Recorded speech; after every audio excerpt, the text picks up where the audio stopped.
Breaking news kabayan, hindi pa rin binabawi ng Israel ang babala nito sa Hamas tungkol sa posibilidad ng mas malawak na military operation sa Gaza kahit may balitang palalayain na si Idan Alexander ayon sa isang Israeli source.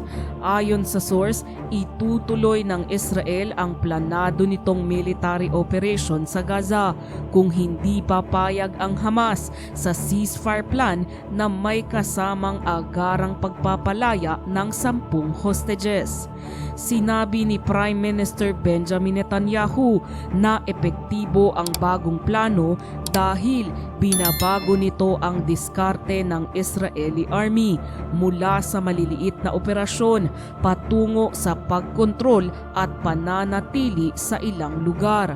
Ayon sa Prime Minister's Office, sinabi ng United States sa Israel na ang pagpapalaya kay Alexander ay maaaring makatulong para muling simulan ang usapan sa isang kasunduan para sa parehong ceasefire at pagpapalaya ng mga hostages.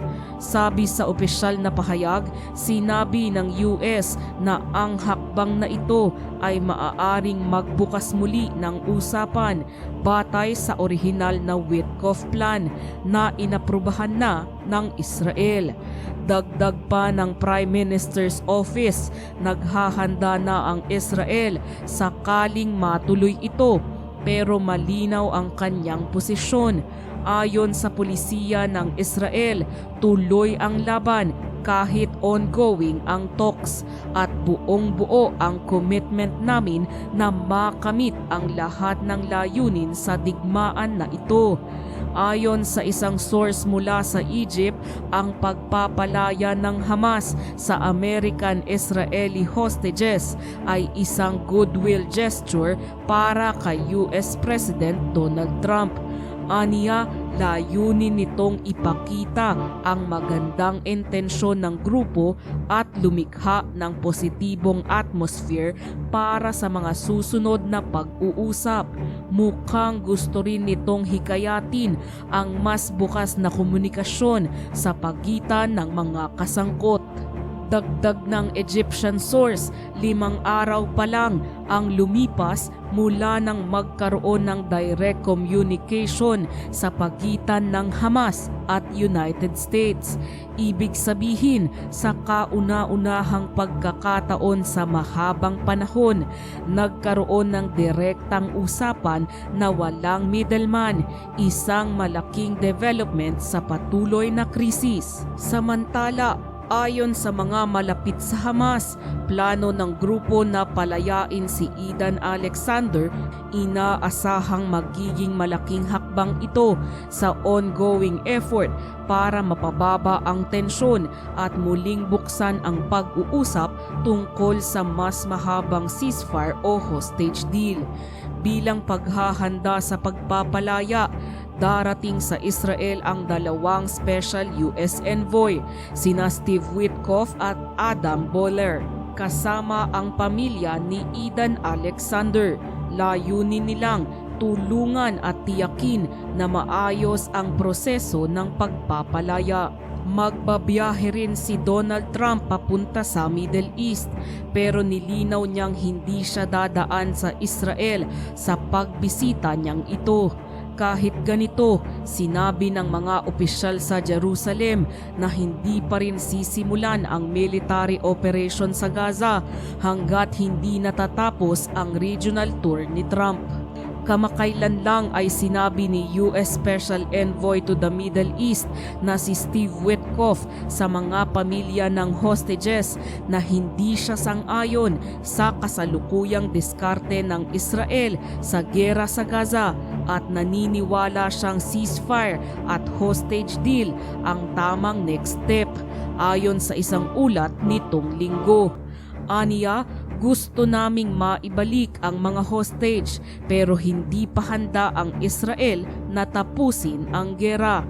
Pinapahaba ng Israel ang digmaan kahit wala nang malinaw na progreso, dagdag pa niya. Ayon sa sources na dumalo sa meeting, Dagdag pa ni Witkoff, ngayon ay may window of opportunity na sana'y gamitin ng Israel at ng lahat ng mediator. Pinipressure namin ang mga tagapamagitan at ginagawa ang lahat para maibalik ang mga hostage.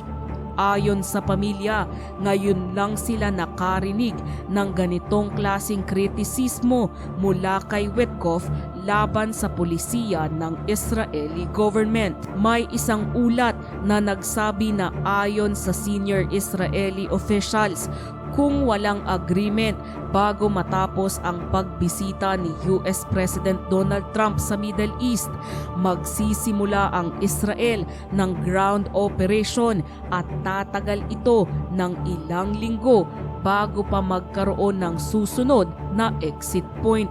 Kapag sinimulan na namin ang intensified operation, hindi na namin ito basta ititigil.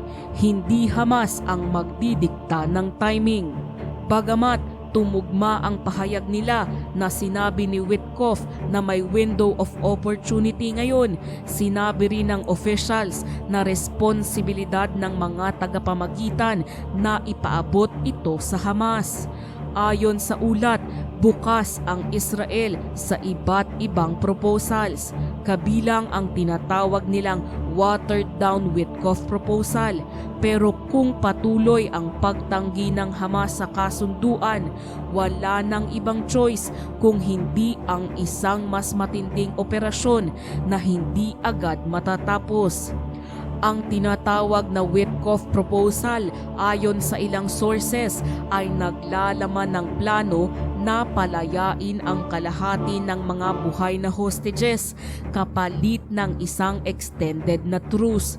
Kasunod nito ay ang pagpapalaya naman sa natitirang hostages at ang pagtatapos ng digmaan. Ayon pa sa source, patuloy na kinakausap ni Witkoff ang mga key players para bumuo ng framework ng kasunduan ngayong linggo. Si Witkoff ay kasalukuyang may usapan sa Hamas, Qatar, Egypt at Israel tungkol sa hostage deal at pangmatagalang ceasefire.